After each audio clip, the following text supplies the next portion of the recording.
Well, good morning, everybody. Glad to see you today. Hope things are going well at Waimea. The morning air out here is a minus 15 degrees. We had a cold spell, so hope the weather there is a lot better than it is here. So just wanted to finish up our talk in Exodus and just talk a little bit about some of the things that are on my heart, the big points that come out of the book as we go forward. I think there's some things that really speak to me anyway. I mean, we could pick a myriad of things, all the great miracles, all the great opportunities that you see happening in the lives of the people there, the removal from slavery into freedom, the Ten Commandments, of course the huge miracle displays that God puts on. But I think the themes that keep coming back to me in Exodus, first off, is that God has a plan.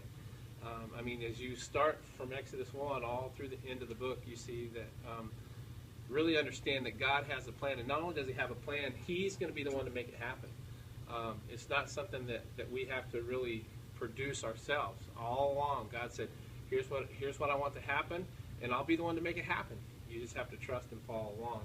I think the other theme for me is that God always goes before his plan.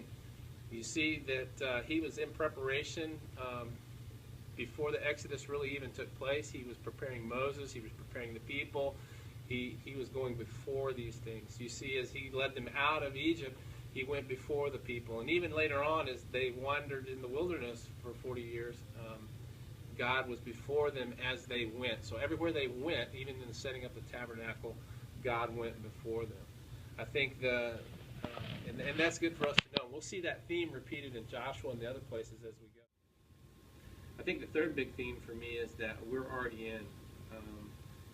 We don't have to follow the commandments to be in. God's already picked the people ahead of time. He says, I'm going to do these miracles. I want to show you who I am. I want to show you I have your best interest at heart.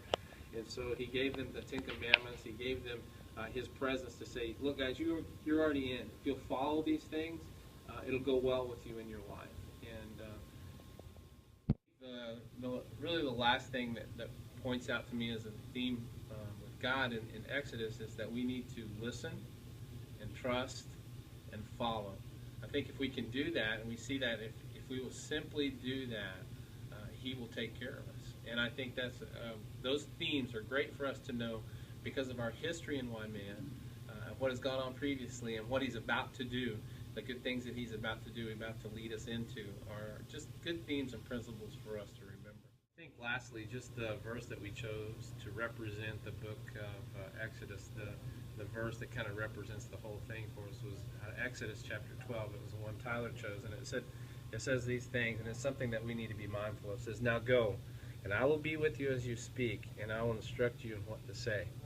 And I think that speaks volumes to us as his disciples and as his people that are on mission, that we don't have to worry, that God's got a plan for the future of Waimea. God's got a plan for this city.